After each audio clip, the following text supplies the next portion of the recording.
All right, so you come into this. Meanwhile, Kerry Werner is taking this berm, and he's 30 seconds ahead of you. But you're gonna come in here and go, okay. Oh, okay. Hey, Kerry, wait for me, buddy.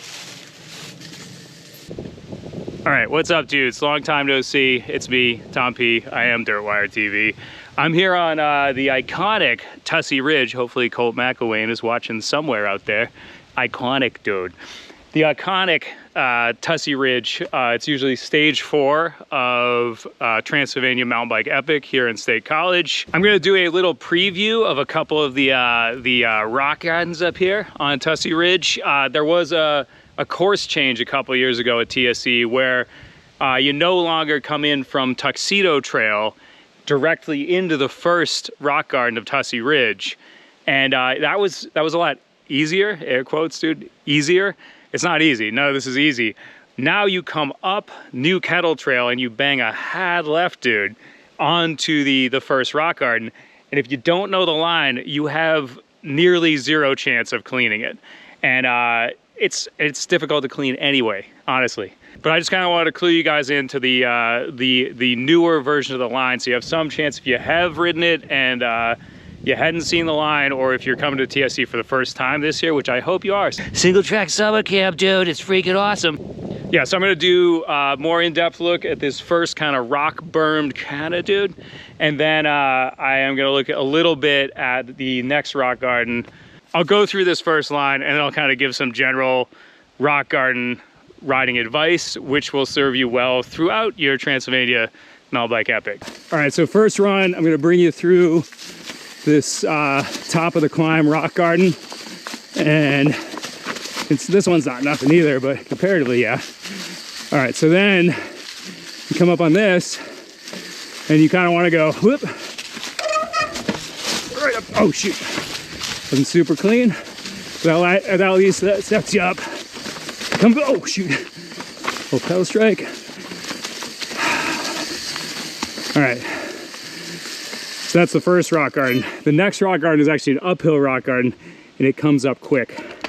And your wicked pin, which makes that one even more fun. All right, so when you come to the top of New Kettle Trail, which is generally a downhill bermed trail with a bunch of little punchy rock things you gotta kind of lurch up over, you come into the first, this is not one of the iconic rock gardens, this is newer, but this is not nothing. It's right at the top of this super punchy climb. So you hit that, then you're gonna come into this corner here, dude.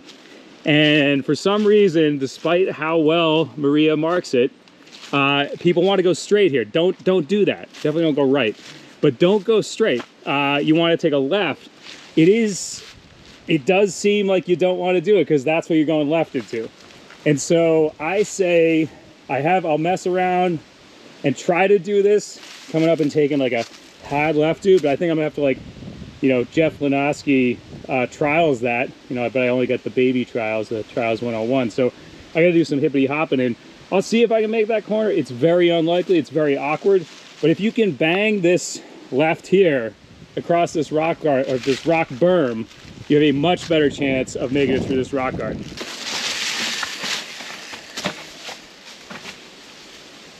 It does work well if you kind of go into the notch there, but I think I've had good luck with actually setting up kind of wider and then hopping up onto the rock a little bit, which is a little trickier, but it could set you up for the corner a little bit better.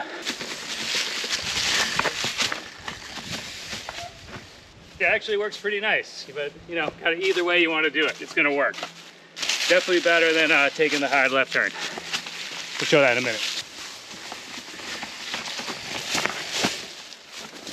Okay, so surely for entertainment purposes, I am gonna try to go out and take a left, not riding the rock berm, which I think is not viable and silly, but well, we'll see how it goes. It's probably gonna involve some hopping around like a monkey.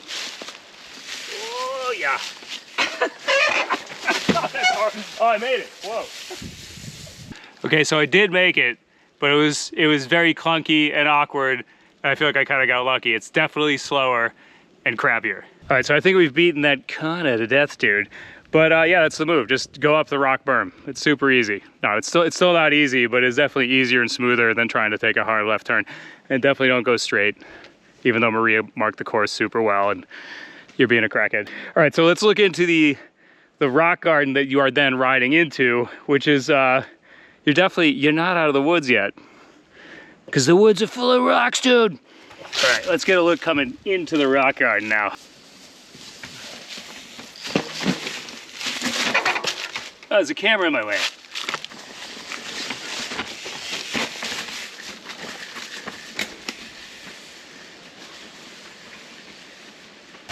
All right, so this is the first of the iconic Tussey rock gardens. And the first time I ever hit this thing, it was during Single Speed Worlds in 2005. First time I ever came to State College. And I came barreling into this thing with somebody with a GoPro on behind me. And I just went OTB, dude, over the bars. I was showing off my wicked good Boston rock riding skills, dude. No, it was pathetic.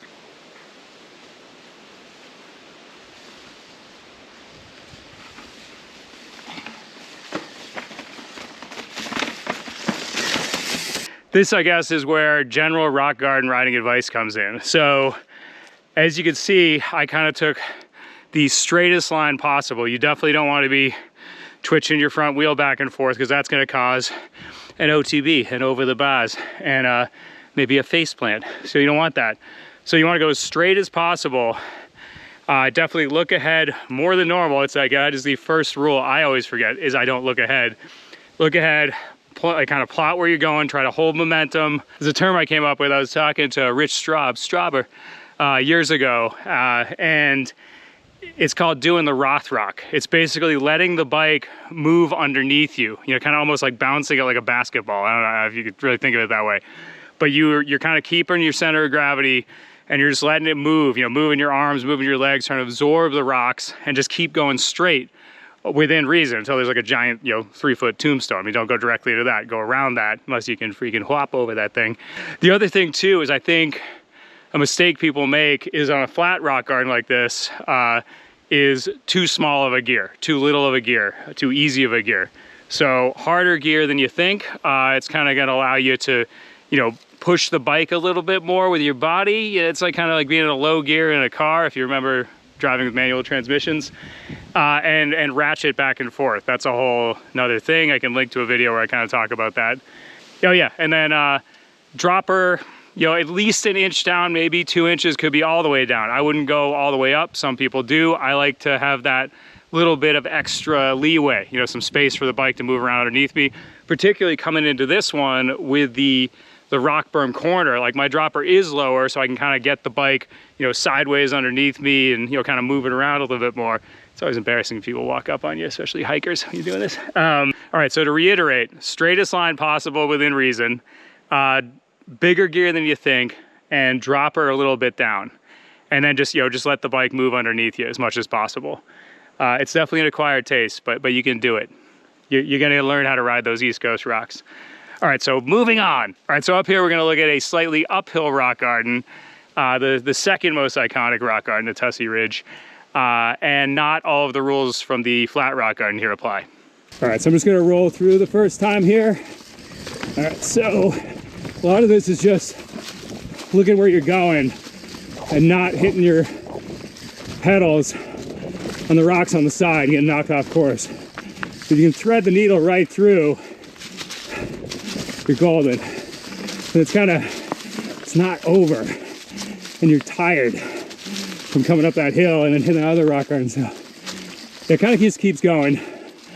We're not gonna look at all of this, but yeah, I guess this is worth riding. Right. Yeah, because I see a lot of people get the main move and then dab through this.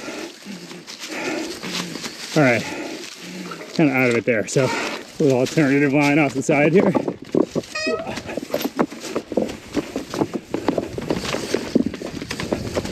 Don't take that during the race, especially going that direction.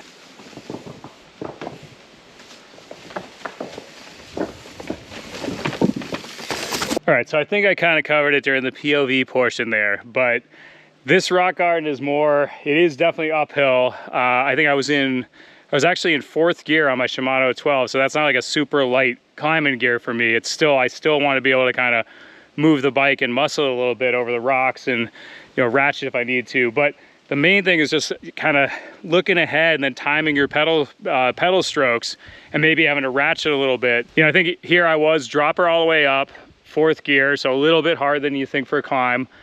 And then it really was just timing and threading through stuff. And then it's not over till it's over. It keeps kind of going.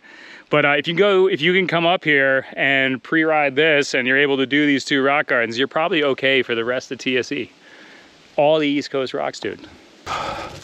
Yeah, so it's hard to think about while you're doing it, but I think being in that larger gear, dude, I'm actually accelerating and actually coasting through some of those little bottlenecks.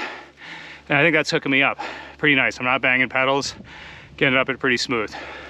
All right, dude, so I hope you found that informative, and I hope to see you at Trans-sylvania Mountain Bike Epic 2025, which is, it's the week that runs into Memorial Day, the first one of the summer, not the Labor Day. Yeah, it's the first one's Memorial Day. That's when it is. It ends just before that. And I'll be there to film you cleaning these rock gardens like a champ, dude. All right, see you later. All right, so I'm gonna